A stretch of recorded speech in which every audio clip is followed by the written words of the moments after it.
Welcome to Whitetail Rendezvous Podcast. This is Bruce Hutchin, host and executive producer.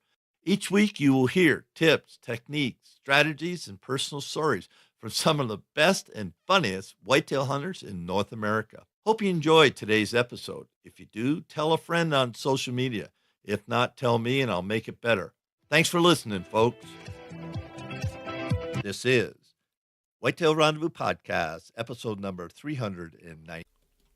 Hey, folks, we got a new sponsor. It's called Buckwild Coffee. What's so special about Buckwild Coffee? Well, a gazillion people go to Starbucks every day and drink coffee. Well, why shouldn't Buckwild Coffee offer you light, medium, or dark roast with free shipping? All you have to do is go to whitetailrendezvous.com, go to shop, and order your coffee, and I'll ship it out for free. Hey, thanks so much for visiting Buckwild Coffee. The best brew in the West, the best brew around the campfire, the best brew in the hunting shack, the best brew anywhere. Buckwild Coffee. Get yours today. 82. Welcome to another episode of Whitetail Rendezvous. We're heading out to southwestern to be exact, Iowa, land of the giants, and Quentin Strum's going to be our guest today. And Quentin is the pro staff manager for Above the Game TV. Above the Game TV is found on Facebook. Yes, 8 to 10 minutes of nonstop action with real people in real places doing real hunting. It's as it is, where it is, from the car to the stand to the hunt and back to the truck. So sit back, relax, and enjoy Quentin Strum from Above the Game TV. And we're heading out to Iowa, and we're heading out to a good friend's place out there, Quentin Strum. And Quentin is the pro staff manager for Above the Game TV. So, Quentin, welcome to the show. Thanks, Bruce. Thanks for having me. Hey, it's a pleasure. And, you know, Iowa's the land of the giants. I was at the Iowa Deer Classic, and I couldn't believe that 283 or whatever monster buck that killed in southwestern Iowa last fall. That's just... Yeah, that's pretty unbelievable. Yeah. Walk into that place now, and those walls are just lined with 200-inch deer. It's pretty amazing. And if you're trying to get a tag, if you're an archery hunter trying to get in the tag, you know, you got 4 or 5 years ahead of you. So put in, you know, as Garth Carter used to say for hunting food, you know, apply. And my good friends at gohunt.com say the same thing, apply. And yep. That's what you got to do. And I do. Yep. And, you know, hopefully I'll get back out there and finally have a 200-incher walk under my tree. That'd be sweet. So that would be awesome. Above the Game TV, tell me a little bit about that, because it's a social media based hunting show, right? That's correct. We started as of last year. We went full time social media based. We also do have an Apple TV app. If you have Apple TV, download our app on there. You get all the content just like you would on Facebook. But like I said, we are, like you said, we are social media based. We just got started with a contract with Watermark Productions. They're one of the, you know, very high production companies in the outdoor world. These guys are just absolutely amazing to work with. They have the #1 rated show on TV right now, which is Whitetail Freaks with Donna Candy Kiske.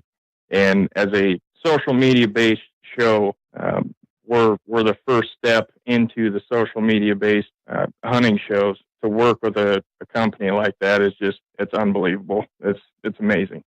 Well, it sounds like you're pretty happy about that. And I know you travel around the country and work in hospitals and sell equipment or install equipment in hospitals. So how do you balance your job at Above the Game TV and your real job that pays you pays the freight? Well, we've always prided ourselves in that. All of our staff for Above the Game, we all have full-time jobs. We're all just regular guys. And, you know, I guess me in particular, I'm a very busy guy. I'm not home all the time. Like you said, I do travel all over. But when it comes to hunting and spending time outdoors, you know, you got to make time for that. And I always make time for that. Well, good for you. Now, how long have you been the pro staff manager for Above the Game TV? I actually just started in this position at the beginning of this year. We've expanded quite a bit as a show, and we have our what we would consider our elite staff guys. But as a social media based show, we're networking. Networking is really big for us, and the more people we can get involved, the better off we are. So our field staff, we're growing our field staff right now and just creating this network of people, and it's uncharted territory, and it's just been an amazing experience to be able to work with some of the people we have and get to meet some of these people. And you meet somebody new doing this every single day. It's pretty incredible. Yeah, it is. Early on in the show, your episode number 392, Bill Winke was so gracious to be on the show, one of the first 10 guys on the show. And he told me the backstory about Midwest Whitetails and the struggles. I mean, the little struggles that he had, not so much today. He's got a great show. He's got great people involved, and he's just, real people in real places sharing real hunts. And when you think about guys like that, he's right out in Ankakee, I think, outside Des Moines. But anyway, having said that, the opportunity for people today, and that's why one reason I wanted to have you on the show is to talk about that opportunity. You're 20 something years old, you get a full-time job, and you love the whitetail hunt, and you're in one of the premier states in the nation for large whitetails, for mature whitetails. Yeah. So yeah. Let's share a little bit. Just tell me, okay, I'm interested in becoming a pro staff member. What does that mean to you, and how do I qualify? To be a pro staff, obviously we have our sponsors. I've got a list of sponsors. Be 100% dedicated, to the brands to our sponsors, and to knock the footage. Footage is big. You have to have the right camera equipment, and it takes your dedication level just to go out and hunt and to be on a pro staff. You're committing your life basically to the love of hunting and the sport, and to go out and be able to just basically film your whole story, film your life, and be committed to that. It does take a commitment, but when you go out and you nail a hunt and get a kill on film, there's nothing better. There's no better feeling than coming back and be able to watch that and share that with your family and your friends and however many people you can. It's amazing. Yeah, it is. And I think of, the work that goes into just filming, and a lot of guys are self-filming, a lot of guys are filming, and the equipment's come way down. And, if you start to know what you're doing, but the thing that amazes me, and I've talked to some other people about that, how do I stay in the tree stand from basically Halloween, a day or two before Halloween, till the 5th, 6th, or 7th of November. And I do switch up to stands, depends on the wind, but I'm in the stand all the time. And, I know you guys are, all the film guys that get good footage are staying there. How do you do that? How do they spend the time in the stand? Because you're not just popping in, popping out. I mean, what does it take? 15 minutes to get set up? 20 minutes to get set up? Oh yeah.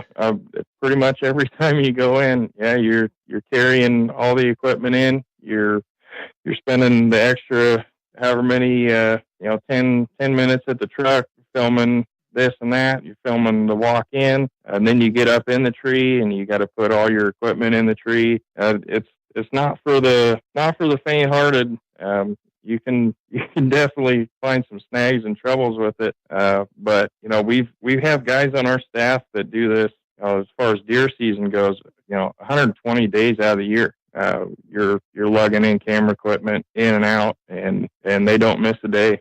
I went out this last Christmas, and it was raining here, but we sat out in the rain with all of our camera gear on Christmas morning. That's probably the craziest story I have from this last year.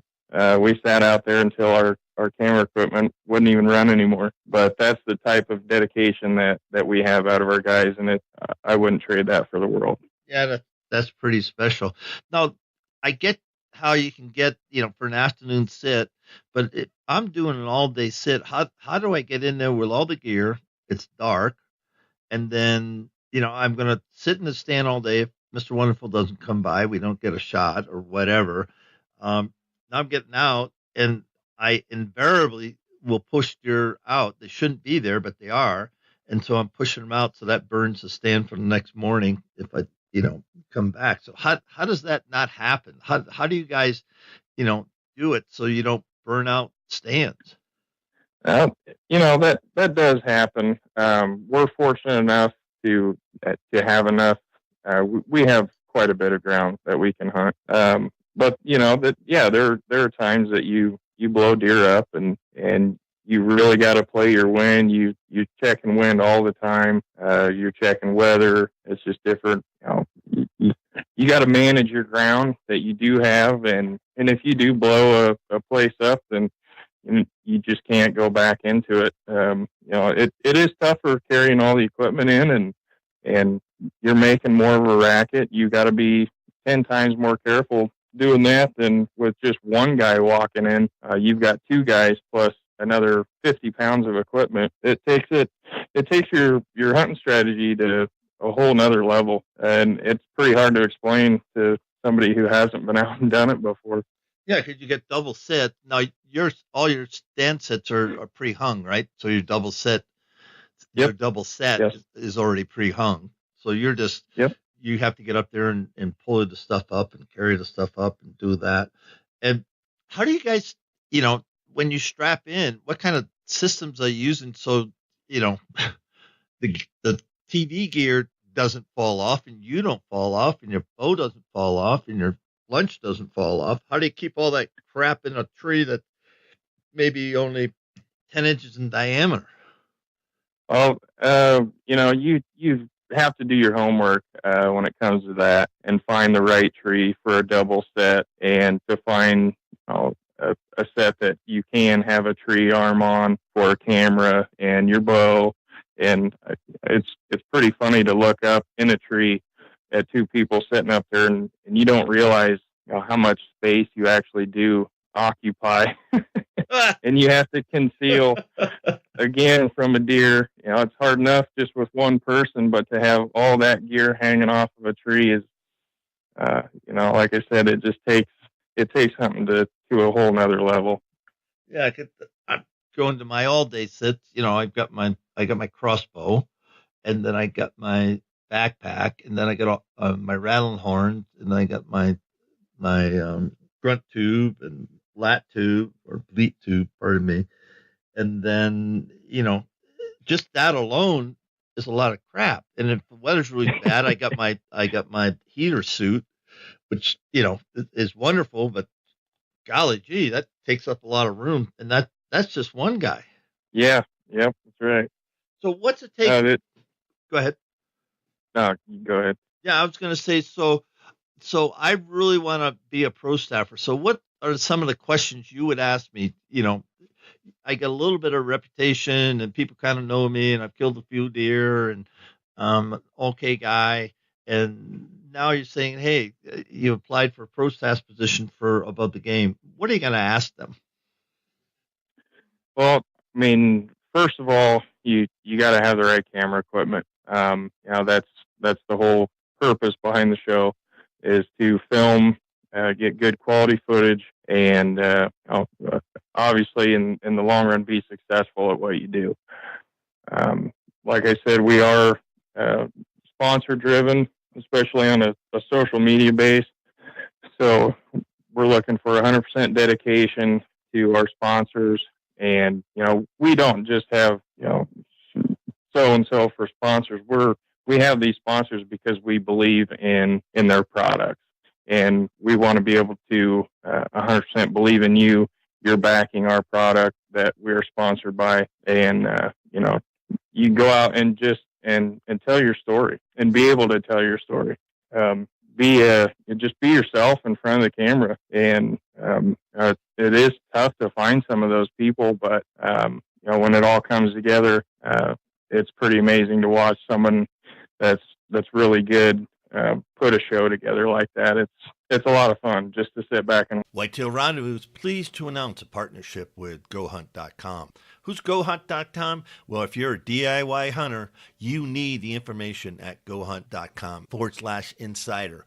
Why? Because it provides 4,200 profiles, every unit, every species, and every season. Furthermore, they give in-depth analysis, interactive maps, unit access, and seasonal trends. Draws are very important, and they give you the most accurate information in the business. All this is available when you go to GoHunt.com/insider. Make sure you use promo code WR when you join Insider. You'll get a $50 gift card for GoHunt.com Gear Shop. All in all, if you're hunting out west in 2018, GoHunt.com Insider is where you need to be to get all the research information. When you use promo code WR, Whitetail Rendezvous receives a small commission from GoHunt.com. Watch these guys do their thing. Yeah, and folks, Quentin, he started off filming for Above the Game. Tell me, how'd you get in contact with them, and then how did you prove to them that you were the guy that they could help build the company around? Well, I actually knew one of the pro staff guys for Above the Game, and they were short a cameraman. And to be right honest, I never ran a camera. I had never even touched a camera before that. And I went out with them for a weekend, and we came back and watched some footage that I had shot, and they said, yeah, you're kind of a natural behind the camera, so we're going to let you fill in. And that's how I started. I just filled in every now and again. I still was out hunting by myself, but it gradually filled into a pretty much full-time thing, and I got involved just more and more over the years, and I guess I'm very blessed to be where I'm at today. But that's all it took for me, was just to start behind the camera. Well, you had confidence. One, you were a good hunter. Two, you had confidence to say, okay, I can do this. And, because those cameras got a lot of buttons. They do. Yeah, they do. They sure do. Well, good for you. And we're going to switch it up now, because one thing in a warm-up, you said you really enjoy taking people out that haven't hunted much. And let's talk about some of those stories that you got involved with some other people, and how that all go out. Well, I guess I started. I've helped more or less film new kids, and it's amazing to go out and have someone that doesn't know a whole lot about hunting, take them out in the woods and have the experience of them seeing, their first deer that's that close, or that the turkey that gobbles right behind you, and they've never heard a turkey gobble before. And just to see, their enthusiasm, even if they don't really catch on and go out again, it's just that experience, and to see, their face, or to actually get a kid hooked. There's no greater feeling than that. There's no greater feeling. Well, how'd you get connected with these kids? What did you do specifically? If somebody said, "Hey, I want to do that," how did you do it? Well, there's multiple kids that I've known, and I've been more than willing to take them out if I knew their parents or anything like that. Then I would ask and be like, yeah, hey, would they like to go out and experience this?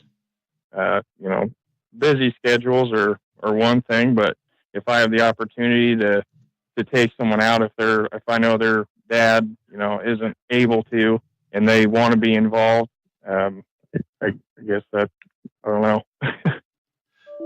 Well, it simply is asking somebody to say, hey, would you like to come along? And I think that's as easy as it is. And, I was asking you because you really find joy and you really like helping other kids.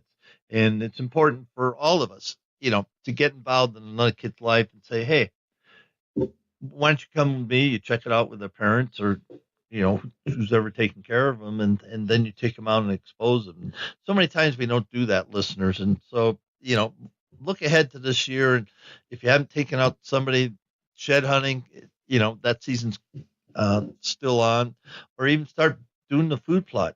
People like to be engaged. They like relationships, and you got to expose them to the outdoors. How about Quentin? Yeah. You mentioned that sometimes you like to hunt with people that maybe know a little bit more than you do about hunting whitetails. What's one story or a couple stories you or lessons learned from that type of situation? Oh man, this takes me back into how I started with ATG. Growing up, I obviously hunted with my dad, and he got me started. And then I got my driver's license, and I got a couple buddies in high school that were passionate hunters too, and so we took off and we did our own thing. And I was kind of a self-taught hunter, building up to this, and then I got started to be involved with ATG, and then I really found it amazing to go out with these guys that knew so much more, and your eyes get open and you learn. And if you don't go out to the woods and learn something, even just by yourself, it's just amazing to go out with somebody that knows so much more. And you could think you know everything about them, but every time you go out in the woods, you're learning something. And to go out and share that with somebody and have basically a mentor sit there and like, oh, this is why this is happening. And there's so much knowledge to it. And I love learning from everyone else's experiences. It's very fulfilling to go out there and know you're going to learn one other tidbit from somebody else. It's just an amazing time. So, what was a couple of tidbits from last year? Oh, it's like I guess seeing turkey hunting for instance. We're kind of off when it comes to turkey hunting because we drive around, we'll see a bird, and you can't think you're going to get on this bird. Some people go out and set up. Well, with a couple of guys that we hunt with, we love to just ground and pound these birds, and we run after them all the time. And to go out there with a seasoned turkey hunter and get within 50 yards without even seeing the bird and then actually calling it in, and you're going, this is never going to work. But they've done it countless times. It's it surprises me every single time. It's awesome to experience and just learn from their tactics. Yeah, it's amazing when you've never done something, all of a sudden you go in, and it's almost like magic. I remember hearing Wayne Carlton way back when we started talking about elk calling. In fact, I got his original cassette right here. And, I think about that, and he was a turkey hunter from the Carolinas. I believe Wayne was from the Carolinas. Anyway, and he'd do the kiki runs and stuff, and then he'd just roll right into the whistle of an elk. And vocalization is important. And, you get vocalization on turkeys, and then you get the right decoy set up. I mean, they'll come strutting in if you don't screw up by screwing up moving and doing the things that we shouldn't do, that I do all the time. But that's okay. That gives me more time in the woods. I think sometimes I do stupid things on purpose so I can keep hunting. Oh, that's funny. That really is funny. When you think about hunting whitetails in Iowa, what makes that so special? Oh man, it's pretty tough to even put a finger on it here. We're obviously extremely blessed. The DNR has done an amazing job in their tactics of keeping the population, the herd, very good. We've actually had a pretty tough last couple of years with the EHD and the diseases that came through. There's actually parts of the county that I live in that had over 95% death toll because of that. But overall, the genetics here are amazing. It's pretty incredible to go out and even running trail cameras all the time and just not knowing what you're going to see. You might have that 180 inch or even 190 inch, a coveted 200 inch walk by you, and you never knew the deer was there, and he's just strolling through. And that plays a big role with our bow season is during the rut, and the rut is strictly bow. So you don't have the gun pressure, and those deer have the chance to breed and survive. And obviously, we have a big row crop here. It's all corn and soybeans, and obviously there's other states like that too. But the genetics are here, and it's pretty awesome to go out and just not know what you're going to run across anytime you go out in the woods. It's pretty cool. It's pretty darn exciting. That's what keeps me. I hunt Buffalo County, and it just keeps me going back there because every 5 days somebody will say, it was getting late. It was getting near the end, and then all of a sudden there he was, and just a big buck, a big mature Yep. heavy horned buck. Was he 180? Was he 200? Was he 150? Way over 150. But anyway, and that happens, and when that happens to you, one, you get made because he knew you were there, but he's still coming by, and if he had done everything right, the opportunity for the shot was definitely there. And that's the crazy thing about it. And it's just like any other type of hunting. I do a lot of hunting out in the West, and I live here in Colorado, and you get in the right spots, and then all of a sudden you can tell the vocalization, you can tell the behaviors and all these type of things. And if it's a mature bull, or it's a, Yep. it's a raghorn or a satellite bull, or that type of thing. And it's just amazing what we can learn by just spending the time out there. And that's the biggest lesson that I've learned, is that the more hours put in, the more time I put in doing things right. Like Lombardi used to say, perfect practice makes perfect games, or bad practice makes blank games. And he was right. You have to do everything all the time right, and then you're in the right place, right time, and it's anticlimactic. I was reading something today. The harvest of our game takes seconds, literally seconds. Yep. It's no big deal, but if you're a 365 hunter out there, listeners, it's everything combined into the whitetail industry, and that makes it such a wonderful brotherhood, if you will, because we all have common ground when sitting, in the campfire, on the pickup, in the tavern, or whatever. We all are common ground, and so that's why I like it a lot.